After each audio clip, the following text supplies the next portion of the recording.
Okay, can you hear me? Yeah. Okay, so I'd like to welcome everyone. I'm so pleased that you're all here to talk about hunger. It's a very important topic.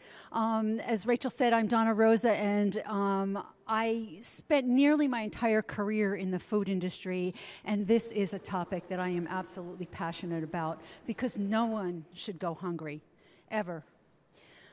But before we get to our panelists, I just want to set the stage a little bit and present an overview of the topic to give you some food for thought, as it were. So what is the new reality around hunger? The new reality is that we're going in the wrong direction. For the past 3 years in a row, global hunger has actually increased. And those 3 years have pretty much undone a decade's worth of progress that we've made in global hunger. This is unconscionable. And this is according to a joint UN report several years ago. The new reality is that hunger is increasingly a complex problem. It's rooted in poverty, global goal number 1, but it intersects with many issues like food production, population growth, food waste, malnutrition, health, climate change, global conflict, and migration. In 2017, we had 821 million people in the world who were undernourished. Let me give you one interesting example of the interaction between food and climate, just as one example. So it's obvious that extreme weather conditions and climate changes that cause drought and flooding and things like this are going to affect our crops. We know this. And indeed, the World Bank predicts that climate change could cut crop yields by over 25%. Now, that is a disaster, especially given, the growing population of the world. But that's not the worst of it. If climate change affects food, food affects climate change. How does that work? Well, back in 2013, FAO, the Food and Agricultural Organization, looked at this, and they determined that we waste about a third of our crops every year, and that's 1.3 billion tons of food wasted. Well, guess what? This waste produces greenhouse gas emissions such that if food waste were a country, it would be number 3 behind only China and the U.S. in the amount of global greenhouse gas emissions. Wait, what? We have 821 million people who aren't getting enough food. We're producing more than enough to feed them. In fact, the waste would feed them many times over, but it's going to waste, and we're killing the atmosphere on top of it. This is ridiculous. The new reality is that globally there's an estimated 68.5 million displaced people. And for them, hunger can be both a cause and a consequence of forced migration. And you'll hear more about that from our panel. Conflict continues to be a key factor. More than half the world's hungry actually live in conflict areas. A report issued to the Security Council just last month indicated that in the 3 countries where a risk of famine continues, South Sudan, Nigeria, and Yemen, conflict is a primary driver of food insecurity. The new reality is that we have something called hidden hunger. What's that? That's where a person could get enough calories, but they're not eating nutrient-dense food, and so they're missing valuable micronutrients, vitamins, and minerals. This is hidden hunger, and it's malnutrition. The new reality is that this is not just a developing world problem. Rich countries have food insecurity too, and again, we're going to hear from our panelists about this. One example is food deserts, and these are areas that lack adequate access to nutritious and affordable food. In 2015, 23.5 million people in the U.S. alone lived in food deserts. So I've just touched on a few areas. This is a huge, wide-ranging topic, and I hoped I've given you a taste of how complex and how critical this hunger problem is. So now I'd like to move on to our panelists. They're going to speak a little bit, each one, and then we're going to spend most of the time with your questions and answers. And I'll come back and give you instruction about that later. So first, I want to introduce the panelists, and I would also encourage you to go look at their bios online, because after you hear from them, you're going to want to know more about them. And their bios are on unausa.org, so be sure to look them up. Our first panelist is Michael Scott Peters. He is the 2018-2019 Youth Observer to the United Nations. So you can just stay there. Perfect. Well, guys, how are we all doing today? That's awesome. I want to thank you for being such a good audience. I've been with you all day, and it was really cool as the day kicked off to be backstage with the Secretary General, and we were chatting a little bit, and he said, hey, well, why are we talking back here? I want to be out with the rest of the group. And I mean, he just kind of came out, and I think that really shows us how important we are to the United Nations and how important of a role we play at the UN. And so I want to thank you for your enthusiasm, your energy. I know we've got a jam-packed 50-minute session today, and the time's going to fly. So we're excited to hear from you, hear your questions, and share a little bit about food insecurity today. Some of the things I want to touch on specifically, in my role as Youth Observer, I visit college campuses across the United States. Yesterday I was in Houston visiting Rice University and talking with some students. And one of the things I think is really cool is to talk about how each campus looks to tackle food insecurity. What are things that we can be doing to help make sure that we're not only combating hunger, but also getting a quality education at the same time. And so I want to talk a little bit about that during the panel today, but also share, hear from you guys. What are some things that are working on your campuses? I graduated from Utah State University last May, and we had some cool programs, a food pantry, a food recovery network with some of the restaurants in town, and some of the other things that were working for us. And so that's something we can talk more about, because as young people, who doesn't like free food, right? But we want to make sure that in college we're eating more than Little Caesars pizzas and the Big Macs, right? We want to make sure that this food is, not that those are bad, but make sure that this food is sustainable, and make sure that we're creating healthy habits as well. And so that's a little bit about me, and I'm excited to hear from you today.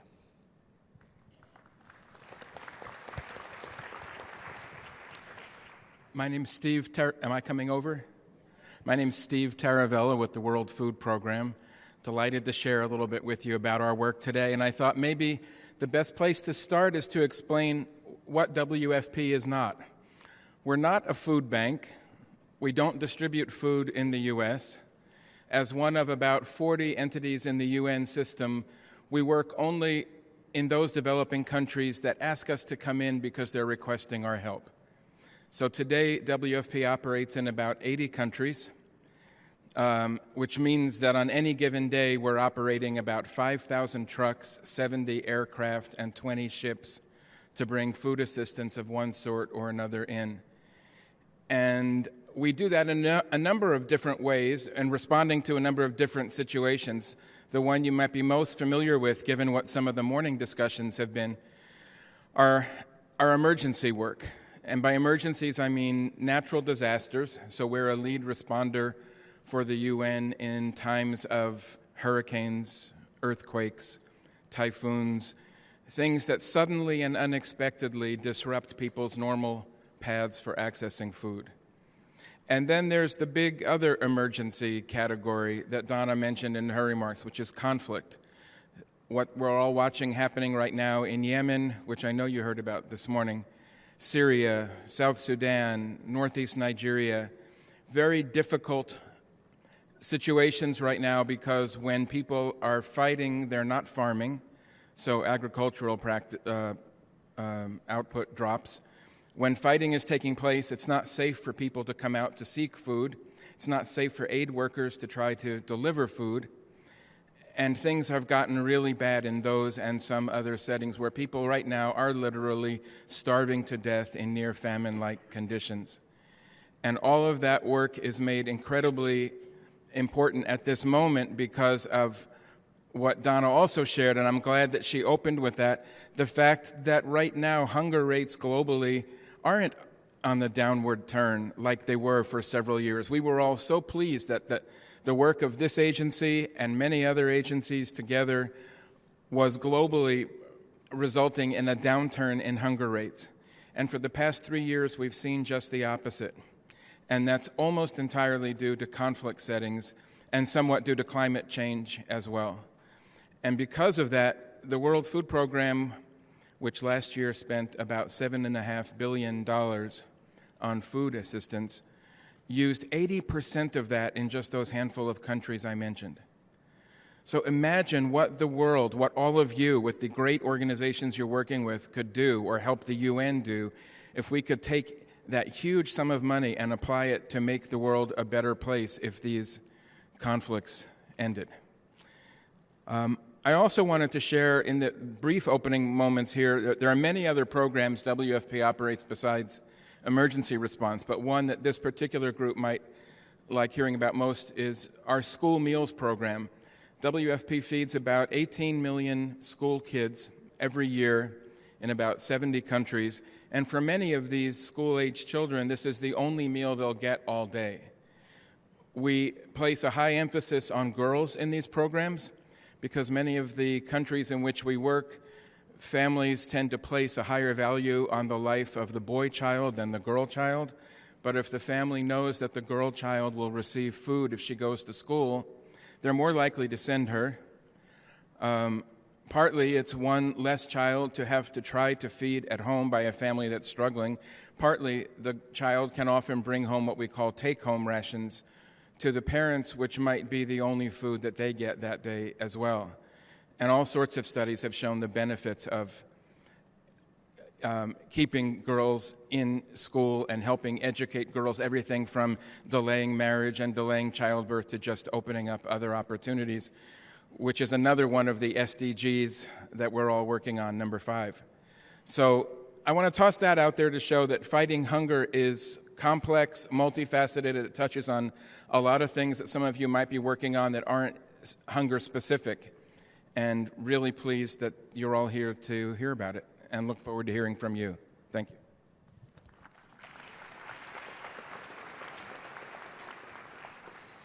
Good afternoon. I'm Joan McGlockton, and I am with a company called Sodexo. Sodexo is an integrated food and facilities management company, and it is a global company in 72 countries around the world. And I'm here today to talk to you about the importance of youth engagement in our Stop Hunger efforts.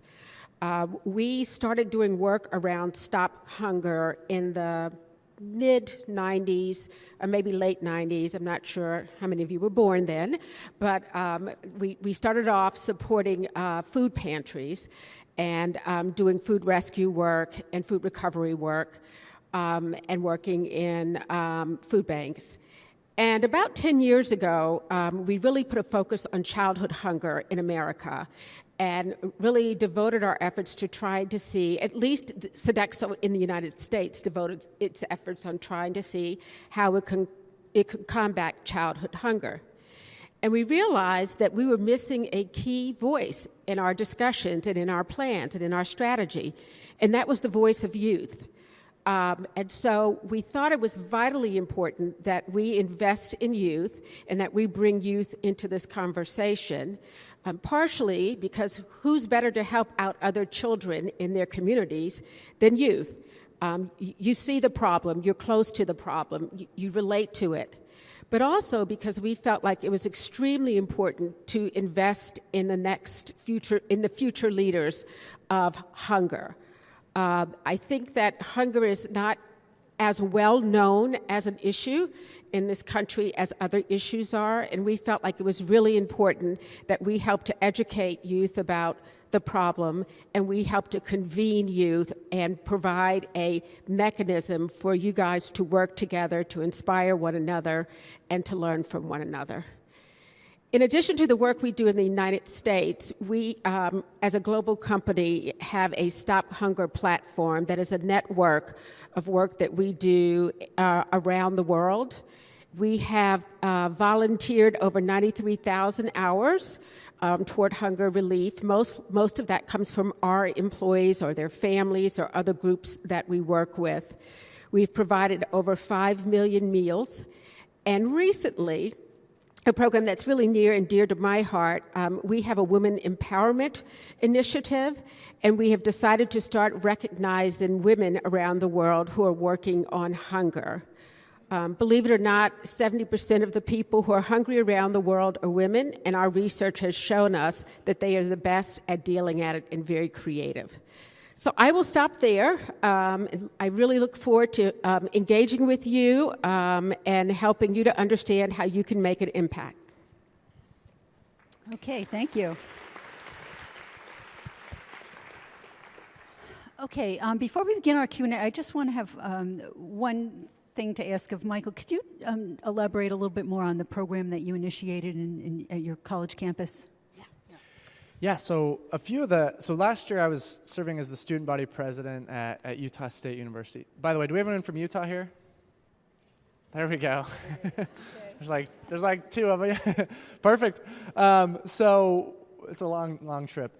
So one of the things that last year in student government, we saw this need. It's if you guys have ever heard the term hidden hunger, this is something that we saw as we talked to students and saw this was a real issue on campus, right? In addition to, improving mental health services and combating sexual assault, we saw this as a third need and something that we wanted to work on within our student body. And so there were a few things that we did, and students in the past had done as well. We talked with the campus dining services because they used to have trays at the all-you-can-eat cafeteria, and we said, what if we took away the trays and actually just use plates, and then that way it prevents students from piling on the food and wasting it in the end. But then what we thought as well is what happens with all this extra food, right? Is it being thrown away? Is it being put to good use? And so we asked the right people the right questions and said, how could we redistribute this? And so we created a food pantry. And there's a lot of things that go into this. How many of you guys, just by raise of hands, have a food pantry on campus? Okay, a good amount. Back in 2009, that number was less than 10. Now I believe it's over 600 in the United States.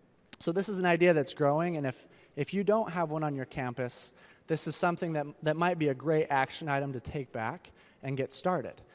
So this food pantry, it was actually a storage room that we had within student government that we dedicated this space, and it was a student-run organization where we would take the leftover bagels and other food that would typically be thrown out at the end of the day and repurpose that, give it back to students. Now, the important thing here is that, this is a no questions asked thing. It's not something where you come and say, now, are you truly hungry, right? The important thing is that if a student feels the need, then everyone was welcome. The other thing that was important is that we made this in a place in the student center that wasn't super visible. Because, the reality is a lot of times we avoid getting help because of the social stigma, right? Going back to mental health and sexual assault as well. These are things that are very difficult to talk about.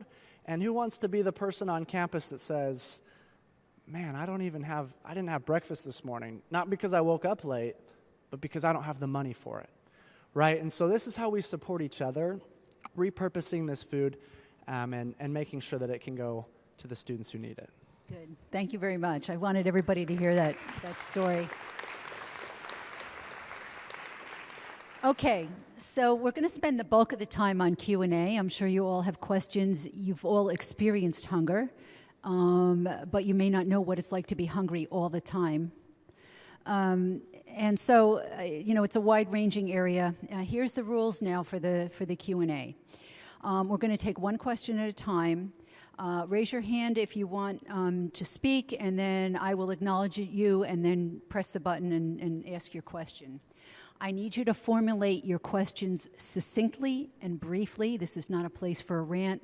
We want to get as many questions, give as many people the opportunity to ask questions as possible. When you ask a question, please say who you are and where you're from so we all know where you are. And if you have a question for a specific panelist, you can, name them. Otherwise, just ask the question, and I'll have the panel answer. So we have some very anxious people already. Let's go. Okay, we have a question in the back. Hello. Hi. My name is Joseph Kennedy. I'm a student at Iona Prep and a member of the White Plains Youth Court. I had a question about, it's kind of a two-parter. One, how much does the food industry affect the climate of our planet? And if it really does affect the climate of our planet, what part of the food industry most affects our climate?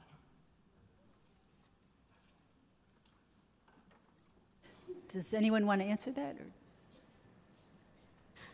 I'll take a stab at that. We know that we believe that there is a direct effect, and Sodexo has what it calls its Better Tomorrow 2025 plan, which is rooted in the SDG goals, and addressing climate is one of our initiatives. We work very closely with our suppliers on what their sustainability plans are. We have a supplier code of conduct that they must certify that they are working toward goals that are consistent with our Better Tomorrow goals. And we also have a food waste initiative that we are rolling out in the United States initially with the goal of 60% of our accounts using this food waste platform over the next 3 years. So I can't quote figures for you, but I can tell you that we certainly recognize that there is a correlation and are trying to take efforts and steps toward addressing that. I can perhaps add to that, having been in the food industry. If you're talking about food processing itself, that is a manufacturing process. And so like any manufacturer, they're going to have an effect on climate. The ones that I know are all looking at it very seriously. They're trying to limit their effect on the climate. All the big ones are anyway. And even, the small ones, they're trying to recycle, reuse. They're trying to limit, their outputs, the water that they're using. I don't have any numbers for you, but it's certainly something that every single one of them is looking at, not just from climate change area, but it makes business sense to limit that. So. Okay, right over there. I am a healthcare architect. My name is Dani Cesario. I specialize in healthcare, and we realize the impact that food or lack thereof has on health and wellness in general. So in your more recent experiences, how much has food and nutrition been integrated into wellness and health hospital facilities and things like that? Speak to. Hi. Can you raise your hand? I had a hard time seeing where the question's coming from. Okay. Hi. No, I can't speak to hospitals at all, but what I can say is that at the World Food Program, nutrition isn't just a division or a department. It's a driving force for an enormous amount of the work that we do.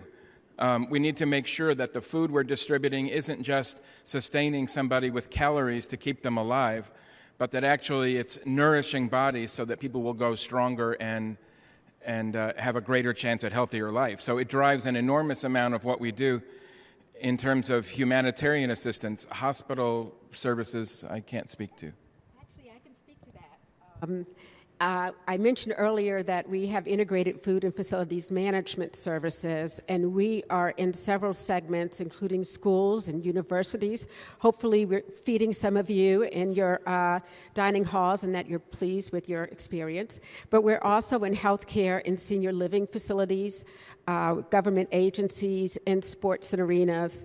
And in the United States, we're the second largest employer of clinical dietitians. And we spend a lot of time focused on nutrition. We support school meals, breakfast, lunch, aftercare through our foundation.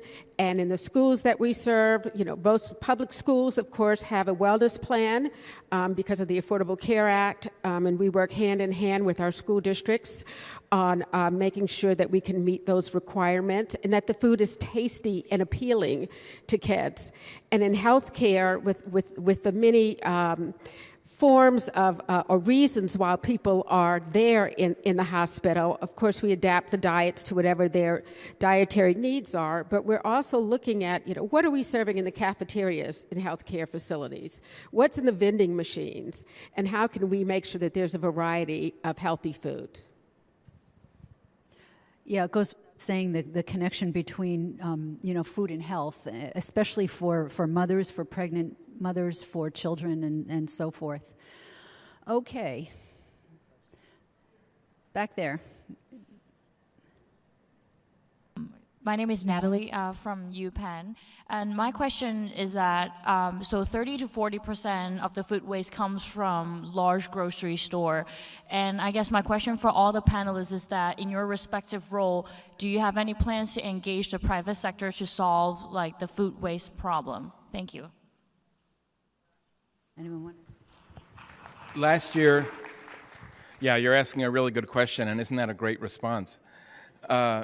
Last year, WFP began a global campaign. We started in the UK and the US first, called Recipe for Disaster, to try to draw attention among the general public for about just how damaging it is to the world's food supply to waste so much food. That in those two countries, an enormous amount of, and we're talking food in the household, not at production level and crop level in the field.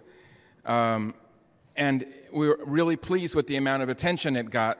And if anybody is inspired to do this on your own, we still encourage people to try to use whatever you have in your own homes. We ask people as part of this campaign, open up your refrigerator, take what you otherwise might toss out, try to create a dish from it, photograph it, and put it on whatever social media platform you use to inspire others to help see what a recipe for disaster that food would be if it were wasted. It really inspired a lot of good conversations among all sectors of the communities we work with.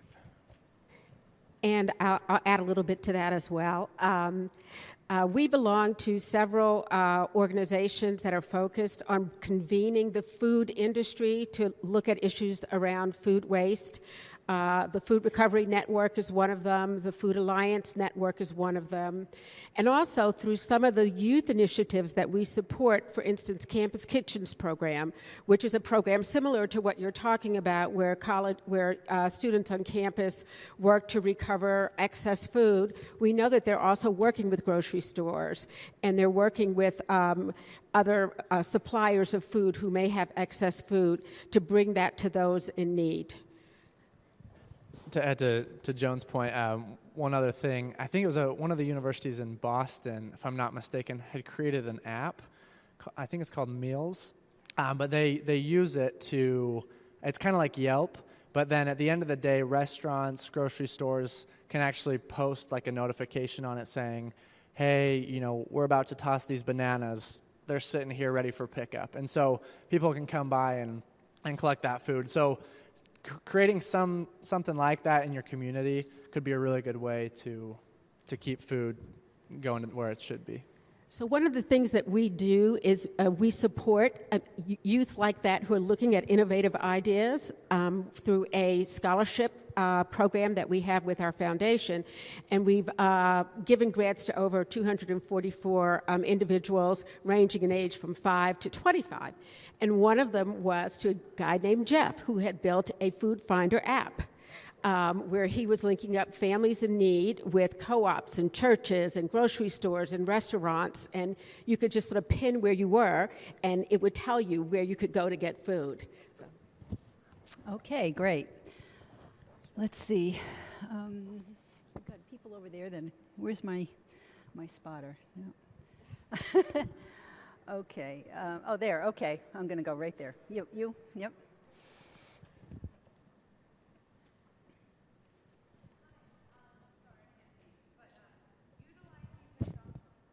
Utilizing technology, I was able to develop a database that centralized food distribution in Los Angeles among event planners and universities and catering companies. Just databases, and took care of all of that stuff. But I ran into trouble when approaching corporations. I even got food handler certificates. And what I ran into is grocery stores, I won't name any large chains right now, were giving food that was not ready for human consumption. It had already gone past due. Whether I'm homeless or whether I'm housed, my stomach is still the same.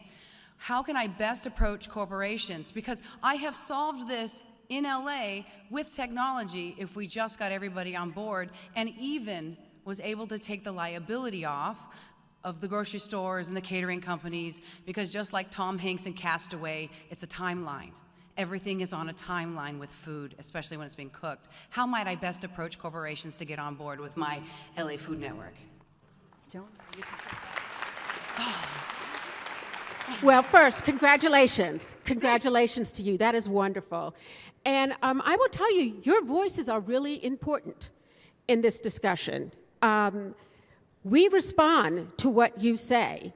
If everybody in this room, joined together and put pressure on corporations to grocery stores, did a social media campaign to help them to understand this issue and the importance of it, they will respond. Now, you should know that just because there's an expiration date on a can does not necessarily mean that the food is not good anymore, and there have been studies shown on that. So, you might want to, Harvard has done a big research project on that. But this is a way that, again, you guys can get engaged in the conversation and help to move it along.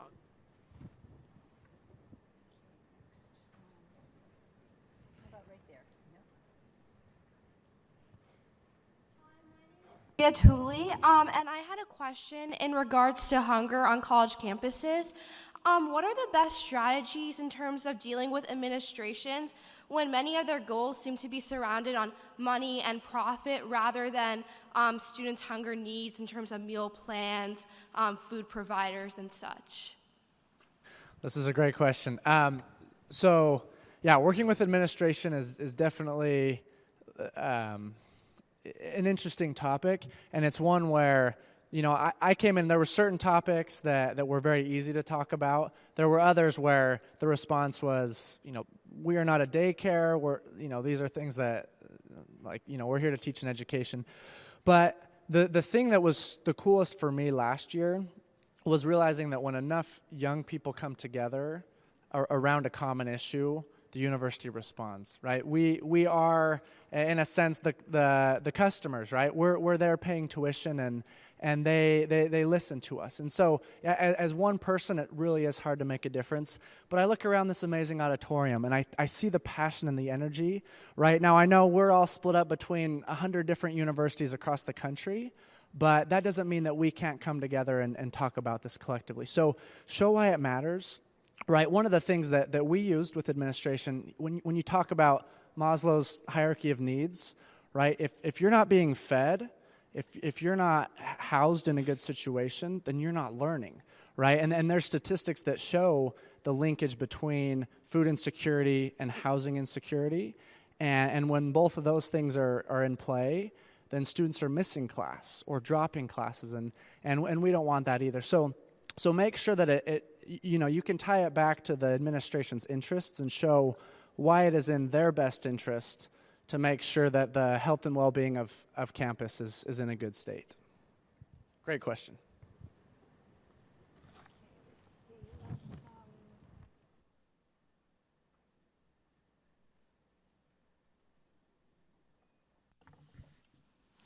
Good evening. My name is Zen Gill, and I'm a sophomore at Rensselaer Polytechnic Institute. My question is that I was reading this stats that $218 billion are spent each year on food that is not harvested, and also that 1 in 5 American children are at a risk of hunger. What are the causes of hunger in the United States, a country that is so developed, and we have all the resources, to compete against the world, and why we are as a country facing hunger at the front foot? Thank you so much. Anybody want to?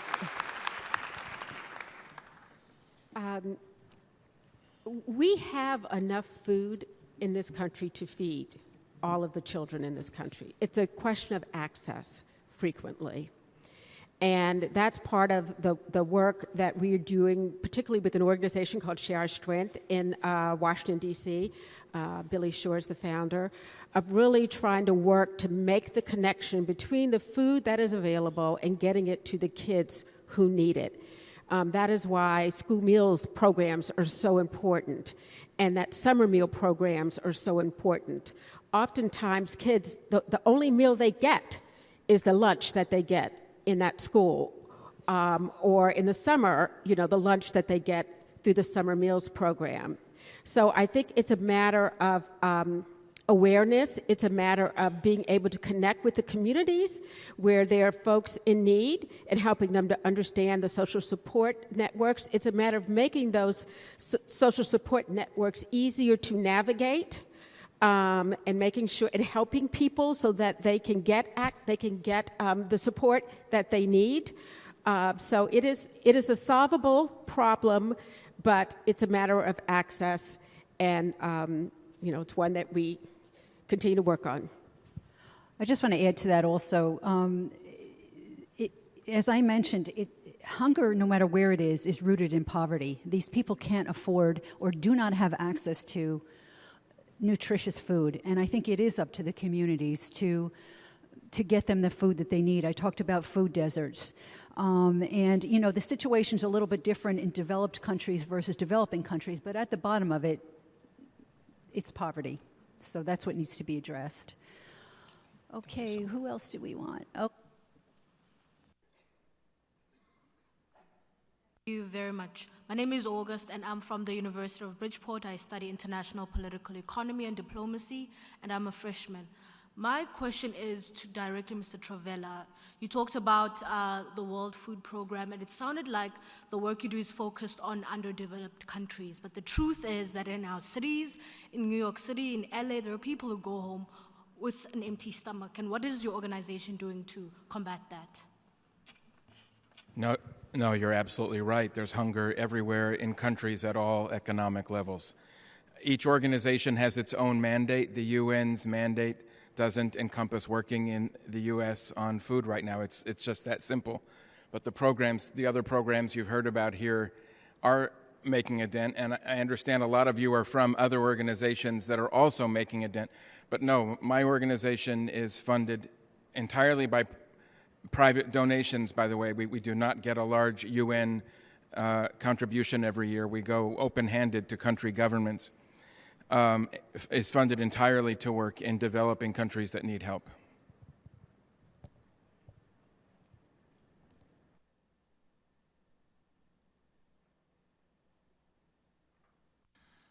Hi, my name is Matthew. I'm from Phoenix, Arizona, where several areas of our city are actually categorized as food deserts. And this discussion has made it abundantly clear that food insecurity is a multifaceted issue encompassing poverty, but also changes to our climate, migration patterns, and so forth.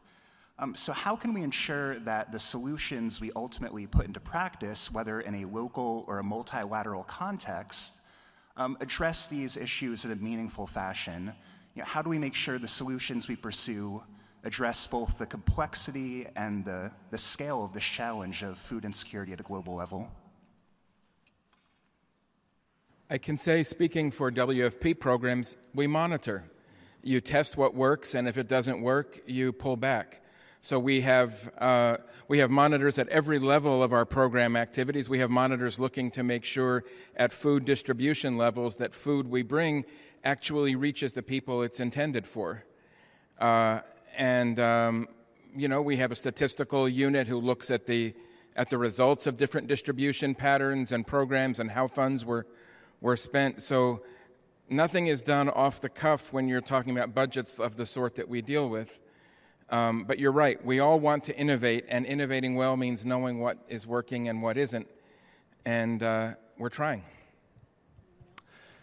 The other thing I'd like to add to that, up here on stage, you have 4 very passionate people about this topic, but it depends on all of us. It's a grassroots movement, right? And so I think oftentimes, especially to the young people in the room, we often think, all the big decisions made in the world happen for people much older than us, in New York and D.C., and that's kind of what happens, right? But really, when we hear about these plans, these ideas, it's up to us to think globally, but act locally, right? To bring this back to Phoenix, Arizona. By the way, I heard you got a lot of snow yesterday. It's up to us to take this back home and make sure that this is happening from a grassroots level in our communities, in our churches, on our campuses, because that's the way we can make real change. So I think this lady's been raising her hand. I just wanted to add to that, with work that we do with other hunger relief organizations, and I will specifically point you to Share Our Strength. We have a youth action center where we have provided a toolkit on how to address issues around hunger in your local community. We have social media, tips. We have links to others who in your community are doing, who are working on hunger. If you need volunteer hours, we have a form that you can use to get that. We really have tried to find a way to connect people in local communities and convene people in local communities so that they can work together on that. Also, we do have an advocacy arm of what we're doing, and I mentioned that we salute scholars every year who come in town to attend our fundraising dinner. And part of what we've done is we've taken them down to Congress, and we've let them meet with their congressional leader and explain to them what they're doing and why they're doing it. So it's awareness as well. I just want to add one quick thing.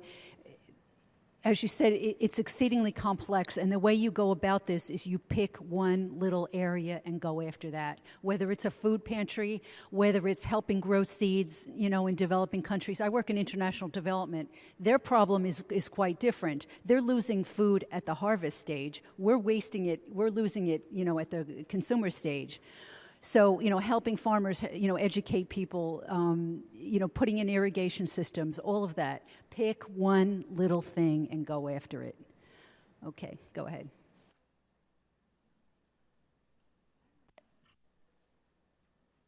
Kinney from Alabama, one of the always poorest states in this nation. And I'd like to address the things that you were all talking about and making very good promotions for the work that you do, but our job collectively is to engage the people of the United States to support the United Nations and what they're doing. And so, Mr. Taravella, when I am talking to somebody and they have the misunderstanding that the United Nations is only helping the others, people in other places, when they're hungry here, which is you're addressing, and probably Ms.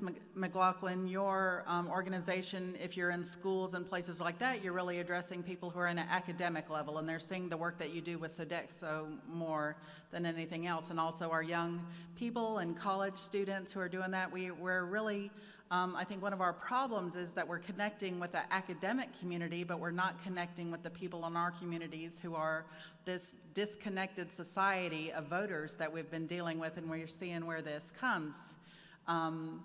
Ultimately, and a lack of support for what we're doing and kind of this, us first society that we have to deal with. So I'm wondering, with your partnerships with Sodexo and the money, I guess, that the United Nations and the help that the United Nations does go to help support the United Nations or the United States, what can we do to give more visibility to the United Nations work so that every man, Joe Farmer, or the kids in rural Alabama can see that the United Nations does care about what's happening here in our country? Because I think we have that disconnect, and especially if they're hungry and they're thinking that we're feeding everyone else. What can we do to connect? Is there something like a branding issue that you can do with Sodexo and have the UN logo as a partnership? Is that part of what we can do, or what kind of programs can we do to connect? Because I really think that we have a huge problem here with the disconnect with the United Nations and the United States. And for hungry people, that's something we need to address. Okay.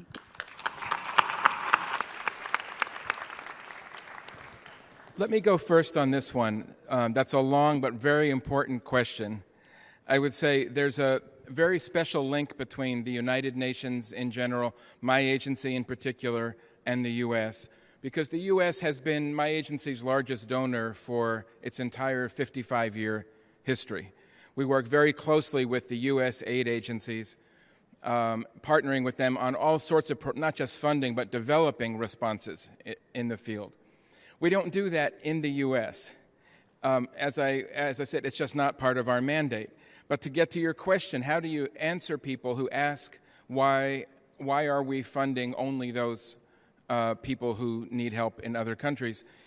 One thing that we have found most effective is just trying to break this down to a human level and not talking about governments or boundaries or borders or budgets, but helping people see that these are other people like them suffering in need, in many cases in much greater need than we see in many U.S. states right now. And we do that in even small ways. This morning, WFP released a report on increasing hunger rates in South Sudan. It's a rather technical report. It's of interest to academics and people who focus on shaping aid programs. But we accompanied that with a heartbreaking article about a man in South Sudan whose family was affected by lack of food. And that will help some people who might not be persuaded by the figures to see that this is something that affects people at a very human, personal level.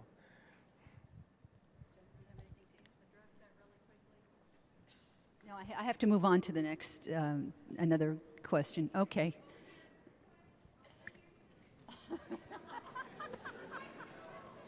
Right back there. Yeah, Can I work now? Okay. Yeah. Testing. Okay. Good afternoon. My name is Amel Ahmed. I am a senior international studies major from Queens, New York, attending Hampton University. And my question for you is there a plan in place to not only provide food for those in need, but switching off of like genetically modified foods and more into like natural, locally resourced? I'll speak to the efforts that we're doing. We have part of our diversity and inclusion initiative, as well as our supplier initiative, is focused on doing business with local source suppliers. So we have a robust program on trying to work in local sourcing in the communities that we are in and trying to help support those farmers and growers in those communities. We also have a number of efforts underway to address labeling issues and animal welfare issues. We have just moved to all cage-free eggs around the country. I don't know specifically on GMO, and that's a complicated one because, you know, it comes through the supply chain, you know, and you it's just difficult if you're a restaurant or if you're serving food to know if that food has any ingredient of GMO in it, because you'd have to go all the way back. But we do have quite a few, you know, animal welfare and labeling initiatives in place, including menu labeling.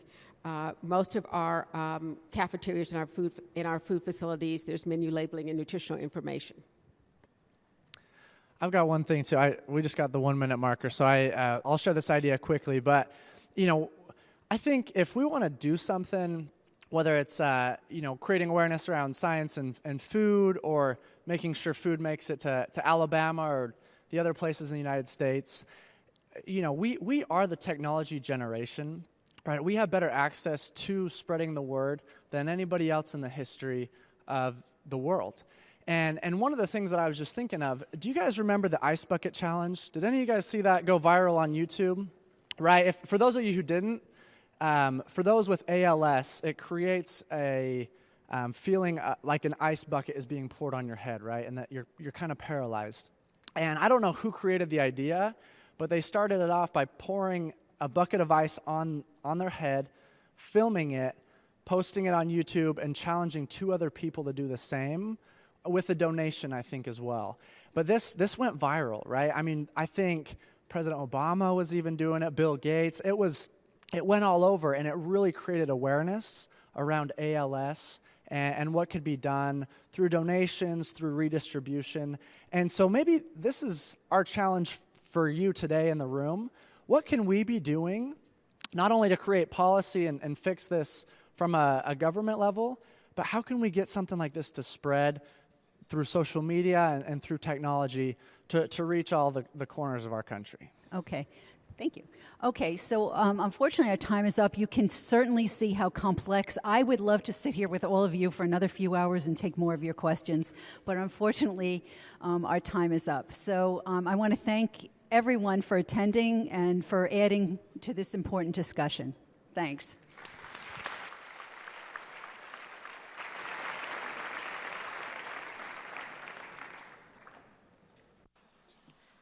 The closing plenary will start in 15 minutes, but we're going to have a